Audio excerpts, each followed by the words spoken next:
इथे फक्त दागिने नाही तर पिढ्यानपिढ्यांचा विश्वास मिळतो. परंपरेची झळाळी आणि विश्वासाची खात्री.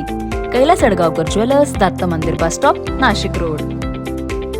दिनांक 24 जून रोजी रात्री स्टेट बँकेच्या जवळील गारवा बिर्याणी दुकानाच्या समोर अशोकनगर सातपूर नाशिक येथे एका स्कूटी गाडीवर आलेले दोन मुले आणि त्यांचे साथीदार साहिल मनोज यादव, पारस उर्फ मँडी सोनवणे, देवेंद्र रवींद्र चव्हाण, हर्षल उर्फ साई देविदास पगार, प्रशांत बरू, कुणाल रवींद्र सोनवणे, तुफान शेख, गौरव चौधरी, अनिरुद्ध यांच्यासह 2 ते 3 अनोळखी इसम यांनी फिर्यादी यांचा भाऊ कल्पेश अभिमन्यू पवार याला गाडीचा धक्का दिल्यासंदर्भात विचारपूस केल्याच्या कारणावरून राग येऊन शिवीगाळ आणि धक्काबुक्की केली.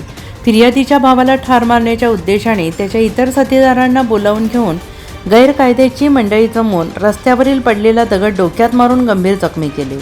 तसेच फिर्यादी आणि त्यांचा मित्र गणेश पवार हे भांडण सोडवत असताना त्यांना हाताने चापटीने मारहाण करून जाताना, इथले भाई कोण आहे आता कळलं असेल तुम्हाला, परत कुठे सापडला तर जिवंत सोडणार नाही असं बोलून तेथून पळून गेले आणि ही घटना घडल्यानंतर परिसरात भीतीचं वातावरण निर्माण झालं.